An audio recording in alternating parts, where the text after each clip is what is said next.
Bienvenidos a una nueva entrevista en Deutsche Welle. Soy Jenny Pérez, aquí en Berlín. Perú, escenario de una nueva pugna entre el Poder Legislativo y el Ejecutivo y en plena pandemia. Esta vez es el presidente Martín Vizcarra quien enfrentará este viernes ante el Congreso la moción de vacancia presidencial por la supuesta incapacidad moral. Pero ¿por qué Perú llega nuevamente a este punto de crisis y cuál es el precio para la ciudadanía de esta lucha declarada entre poderes del Estado? Hablamos de este asunto con el analista político referencia en la prensa peruana, el señor José Carlos Requena, quien nos recibe en directo desde Lima. José Carlos, bienvenido. Jenny, ¿cómo estás? Gracias por la invitación. En primer lugar, ¿qué es lo supuestamente tan grave que habría hecho el presidente Vizcarra para que tenga que enfrentar esta moción de vacancia a 9 meses de terminar su mandato y en plena lucha contra el coronavirus? Mira, en realidad el hecho como tal, el hecho anecdótico, la contratación de un integrante de la farándula local con fondos públicos, parece menor si uno lo compara con todos los casos de corrupción que se han visto antes. Lo que expone a Vizcarra al tema más problemático es que se han divulgado audios en los que él estaría concertando la respuesta que darían las investigaciones. Eso es, si quieres, lo más sensible. Sin embargo, creo que la gran mayoría de la población cree que una vacancia sería algo inconveniente, precisamente por las situaciones tan adversas que enfrenta el país en el frente sanitario y en el frente de la reactivación económica. Uh-huh. Todos los presidentes peruanos apuntados por acusaciones de corrupción desde el año 2001 en Perú han argumentado que se trata de un complot en su contra. Y sin embargo, e independientemente de la responsabilidad del presidente de los hechos, en este caso la trama de los audios, también la implicación de sus asesoras más cercanas, el pedido de intervención, José, el pedido de intervención de las Fuerzas Armadas por parte del presidente del Congreso, suena bastante a un plan preparado en contra de la figura presidencial. ¿Cómo lo valoras tú? Hay algún sector, en realidad, con lo polarizada que está o que suele estar la situación de Perú en los últimos años, van a haber versiones para cada lado y te van a sustentar con algunos elementos cada una de sus interpretaciones. Efectivamente, el presidente y varios de sus partidarios han denunciado aquí un complot.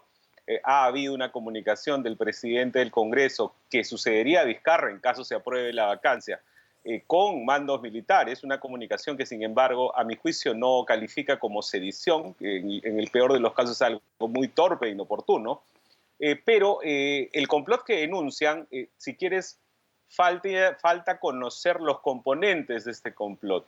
Yo pensaría que estamos en medio de la acción de políticos inexpertos que no tienen conciencia de cada uno de los pasos que dan, desde el Congreso y desde el Ejecutivo. O sea, dices, no tienes conciencia de las consecuencias que esto puede tener para los peruanos en plena lucha contra el coronavirus, una lucha que sabemos están llevando con mucho trabajo, con muchas pérdidas. Exacto. Me refiero sobre todo, por un lado, fíjate, el presidente Vizcarra ha estado en momentos valiosos dedicando horas a concertar la respuesta que le quiera dar al legislativo en estas investigaciones. Y el Congreso no tiene conciencia de activar mecanismos tan sensibles como vacar un presidente en las circunstancias en las que estamos. La regulación respecto a la vacancia es muy laxa y amplia, pero eso precisamente reposa mucho en la responsabilidad de la gente que detente el poder. El Parlamento, creo yo, no puede activar algo tan sensible en una circunstancia como la que estamos pasando. Y el presidente no puede tratar con tan poca prolijidad un caso de esta naturaleza. Es un caso, te decía yo al inicio, que parece anecdótico, si quieres, pero no es el mejor modo, creo yo, de responder a estos casos, lo que aparentemente habría sucedido.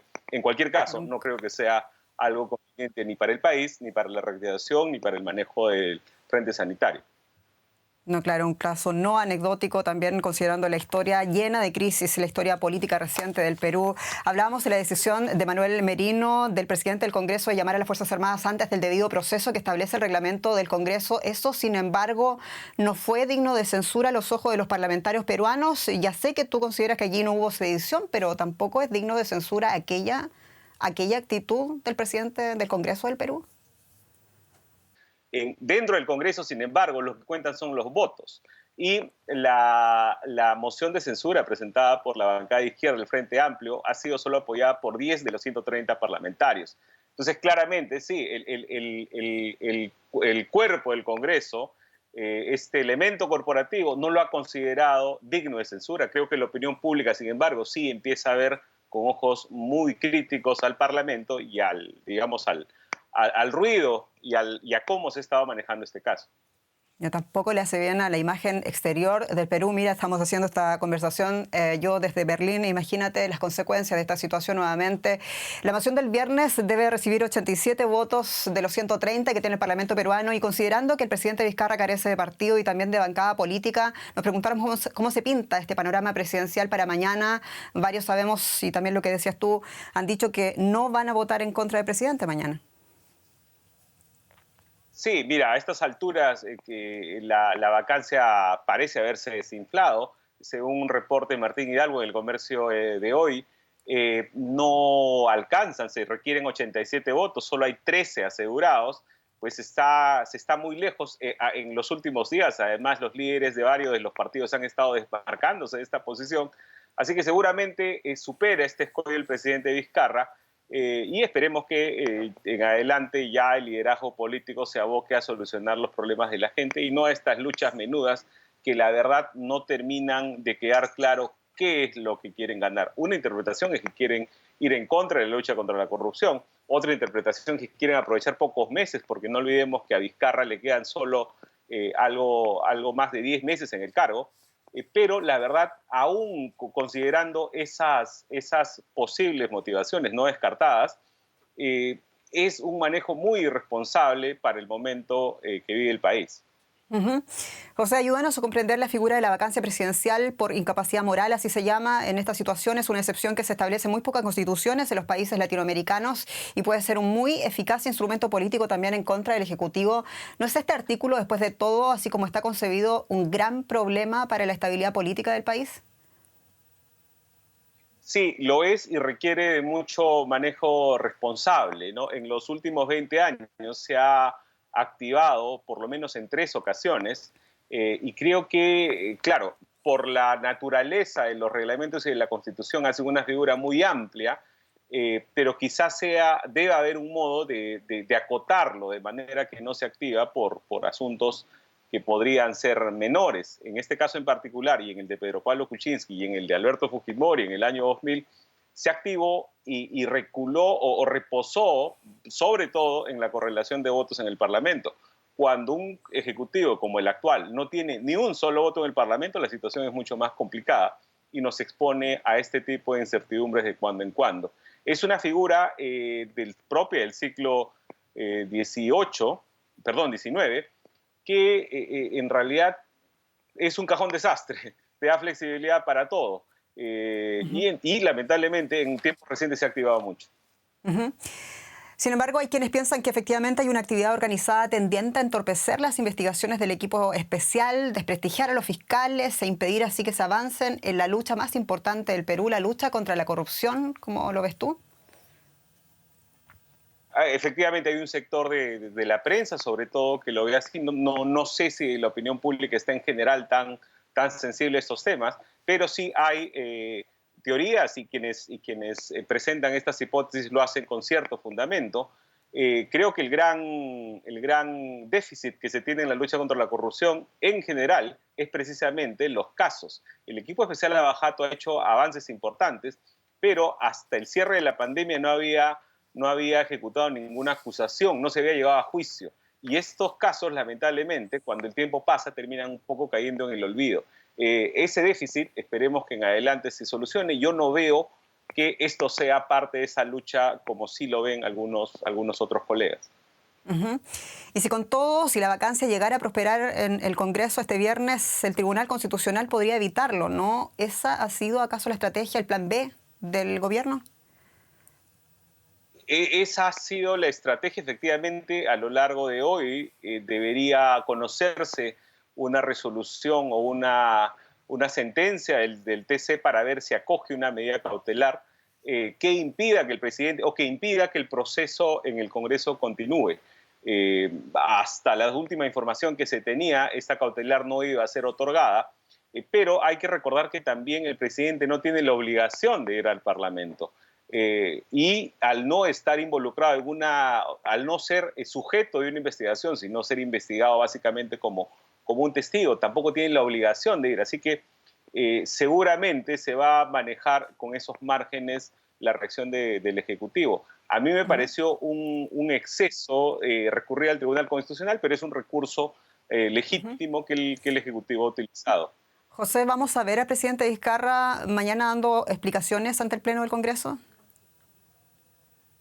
Yo lo dudo. Creo que va a encontrar el modo de si es que no se le otorga la cautelar que impida que el proceso siga, seguramente va a mandar a su abogado o va a encontrar algún modo de poder evitar ese momento que sin duda va a ser muy tenso y muy complicado. Uh-huh. ¿Cuán realmente importante es el poder para el presidente de Perú, Martín Vizcarra? Bueno, la verdad, estando en el poder ha ido aislándose, digamos, y esta investigación sobre este caso excéntrico del señor Cisneros creo que lo pone en una situación complicada. No sabemos bien si detrás de este caso, que por ahora es anecdótico, hay más casos, así que es muy pronto para ver qué desenlace puede tomar. Lo que sí es cierto es que está crecientemente aislado y seguramente, a pesar de que tiene todavía una aprobación importante, al aislamiento al que me refiero es que políticamente está muy aislado. Ya los colaboradores que tenía, como han ido apartándose, y sí hay un sector que creo además se ha activado de manera muy eficiente en este momento, sí hay un sector que defiende la estabilidad del presidente en el cargo, más mirando factores institucionales, ¿no? Y factores, la verdad, de gestión. Un cambio a estas alturas creo que sería algo absolutamente jalado de los pelos. Uh-huh. José, el fujimorismo, sabemos, se ha declarado en contra de la vacancia del presidente. ¿Qué pasa con el fujimorismo ahora mismo? ¿Qué intereses se está defendiendo? Mira, el fujimorismo, que tiene 15 sitios en el Congreso de 130 miembros, ha votado en varios casos no iré en un acuerdo con el Ejecutivo, pero sí apoyando muchas de las cosas. De hecho, hace poco se votó la censura a la ministra de Economía y el fujimorismo fue una de las bancadas que votó casi en pleno, 13 de 14 votos, por salvar a la ministra. Yo diría que el fujimorismo ahora juega un poco más a ser uno de los pilares de la estabilidad, de la precaria estabilidad que tiene la política peruana. No han habido por lo menos en este grupo de congresistas del fujimorismo, el mismo comportamiento del Congreso disuelto. No hemos visto algunas relaciones. Te digo, no hemos visto porque todavía no se ha visto, pero nada descarta que en los meses que faltan eso se dé, pero no hay esta relación de blindaje a ciertas autoridades cuestionadas que sí tenía el fujimorismo del Congreso disuelto. No sé si eso sea en preparación a la elección del 21, pero claramente es algo que también en Perú llama la atención. José, emociones de confianza, de censura, de vacancia, inestabilidad política. ¿No podría dar paso toda esta situación a campañas populistas, precisamente de cara a las elecciones que mencionas, como también vimos en el pasado, en la historia de Perú? Bueno, el populismo está con distintos matices, claro está, pero Martín Vizcarra es parte de ese populismo. Es un presidente que apoya o gobierna apoyado en la opinión pública. Es un presidente que ha utilizado mucho los mecanismos plebiscitarios. Es un presidente que ha utilizado el enfrentamiento con sus adversarios políticos para acumular fuerzas, que son patrones típicos del populismo. Lo raro, lo extraño, es que no ha activado político detrás, no ha activado una bancada.